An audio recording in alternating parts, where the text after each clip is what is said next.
is doing away with whiteness. Whiteness is a form of racial oppression. Sure, the suggestion is that it is somehow possible to separate whiteness from oppression, and it is not.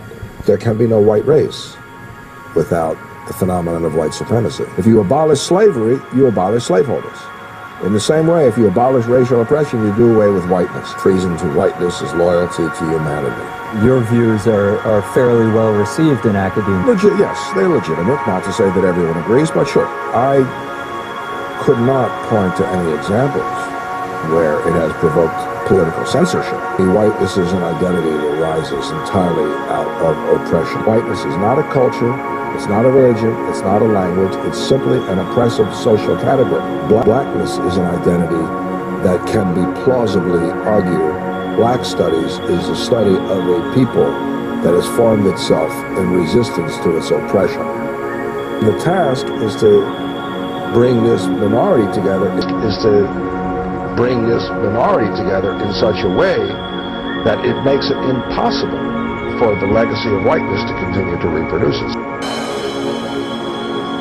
Godfather of the European Union, Richard Coudenhove-Kalergi, published the plan for a united Europe and the ethnocide of the peoples of Europe. The encouragement of mass non-white immigration was central to the plot. Since then, an unholy alliance of leftists, capitalists and Zionist supremacists has schemed to promote immigration and miscegenation with the deliberate aim of breeding us out of existence in our own homelands. As indigenous resistance to this human genetic modification industry grows, the criminal elite seeks new ways to camouflage their project. First, their immigrant pawns were temporary guest workers. Then it was a multiracial experiment.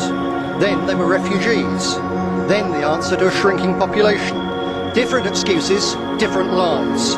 And asylum is just another one. But the real aim stays the same.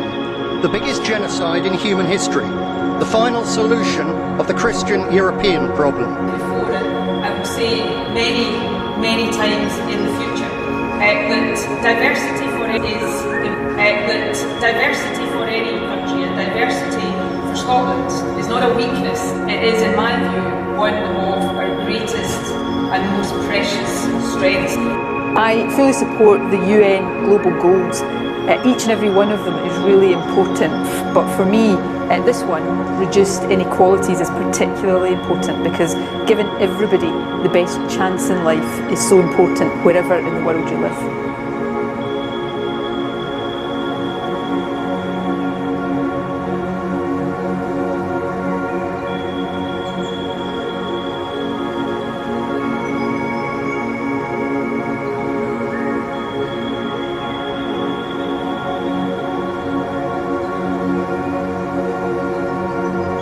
Sie das Volk repräsentieren.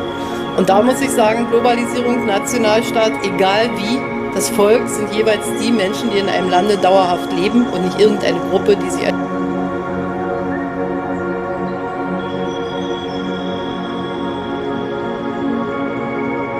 Regardless of where they come from. If you choose to live in Scotland, then as far as I'm concerned, you're Scottish. Whether you were born here and 3 generations of your family were born here, or whether you've only lived here for a few months. There is that one word in the English language that is used to describe different viewpoints on a very wide spectrum, from far-right racists, economic nationalists, through to what my party advocates, which is self-government for a country. It's not based on any considerations of ethnicity. Our view is anybody is welcome to come to Scotland. Where you come from doesn't matter. That it's the global south and communities of color that may be bearing the brunt of the initial havoc from climate change. Without a doubt, without a doubt. And in terms of that wealth, the people who are producing climate change, the folks that are responsible for the largest amount of emissions, or communities or corporations, they tend to be predominantly white, correct? Yes, and every study backs that up.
We all have it because our country has this history of white supremacy and racism and imperialism. So if we want to decode that, dismantle it, decolonize it, we have to name it and shame it and actually work out what these institutions are and how they work. I'm very confident that the future of Scotland will be a very non-racial and anti-racist country because we are grappling with rejecting an imperialist British viewpoint of what a nation is and what it can be. We're rejecting an ethnocentric definition of what that nation is. We're setting an example of civic nationalism and inclusion, which means that we have a national identity which is going to be different. It's not going to be what it is now. We're preparing a future where people can define a Scots person non-racially. But for that to be possible, the reality of the inequality economically in the labour market, I look at my own council.